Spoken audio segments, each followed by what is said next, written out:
Mr. Haddad. Thank you, Madam Chair. Mr. Haddad, I don't know how many times I can say this publicly, and I do believe that the investors do know this, but they're still continuing to come forward. I have a bill that caps collection costs. It is closely mirrored to what the Commission worked on for the past year. The Commission did approve regulations. The Governor has put a halt on regulations. Otherwise, these would be in effect.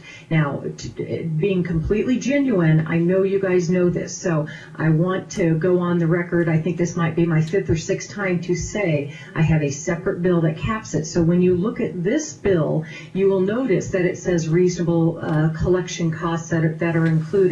That's the amount that will be capped. This law won't go into effect until the date that it goes into effect, and that would be the same time that, should my collections bill pass, it would go into effect. The other thing that I will bring up is if you have read the entire bill, you would know that it's 43 pages long, and the area that you're talking about is a few lines on one page. So for you to say the entire bill is bad, I will take exception to it. There are many cost savings to the homeowners in this. The last point that I will make, and I will ask you if you'll be honest about this, as an investor, to my understanding, the investors, they want to pass the costs along, the collection costs along to all the homeowners in a homeowner association, which is unfair. But would you share with us, knowing that these fees are going to be capped, what is the most money that you have made flipping a home? Would you be so kind to share that?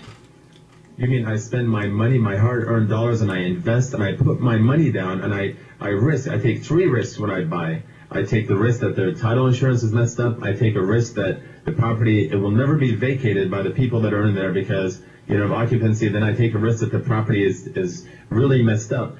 I am earning a fee based on what I buy because I'm spending my money. You see, I understand. We're not I just saying, want to know what you have profited, because if you're saying that you want to pass these costs on to hard-working homeowners instead of person who buys the home, well, that's what the investor group.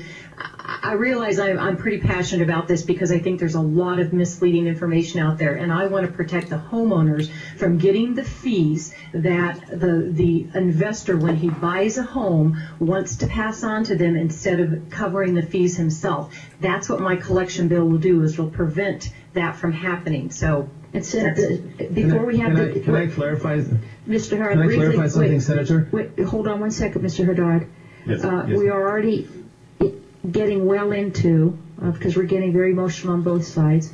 It sounds like, because we have not read the bill yet, has not been introduced yet, it's in process of drafting, and it looks like we're going to have an opportunity for another gathering to get quite passionate again about this particular issue that's addressing major concerns of all of us. So certainly you can respond, but I'm going to wrap this up on this piece because we're going to have a very lengthy opportunity to discuss this more specifically, yes, because we do have others in the audience who have other concerns that they want to share with the committee. I apologize, I took a little bit more time, but I will wrap it up with this comment. I am not suggesting that the fees be passed on to the rest of the homeowners. I'm saying if you have a homeowners association with 100 homes and 15 of them are delinquent, the HOA should collect penalties. Those penalties should go to the HOA. Instead of calling them service fees, it only costs $400 or $500 to do business because there's nothing being done except for recording a deed. And then, everybody will tell you that, they're not suing, they're not putting derogatory credit information.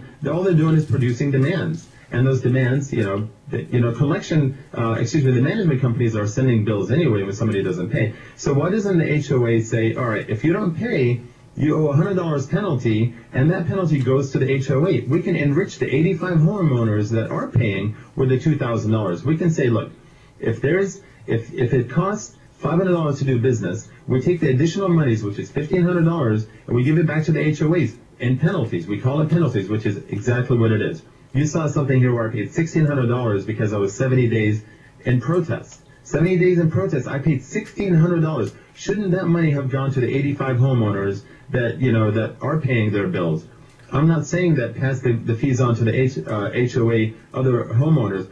To the contrary, what I'm saying is take the money, regard it to what it really is. It's a penalty. That's all it is.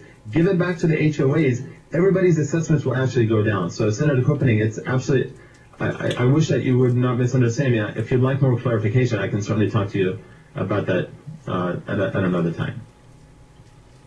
Thank you, Mr. Haddad. Now, I notice people are lining up, and I want to be respectful of what I had said at the beginning of the meeting. We are going to seat people at the table as they had signed up yesterday, because they're gracious enough if they are returning today, and then we will go to today's list. But I want to honor those people if they've been here now for the second day in the order that they signed up, because that's when they were in the building. So according to our list, thank you. We're going to try Mr. Smith again because he had signed up yesterday. Is Mark Smith in the room?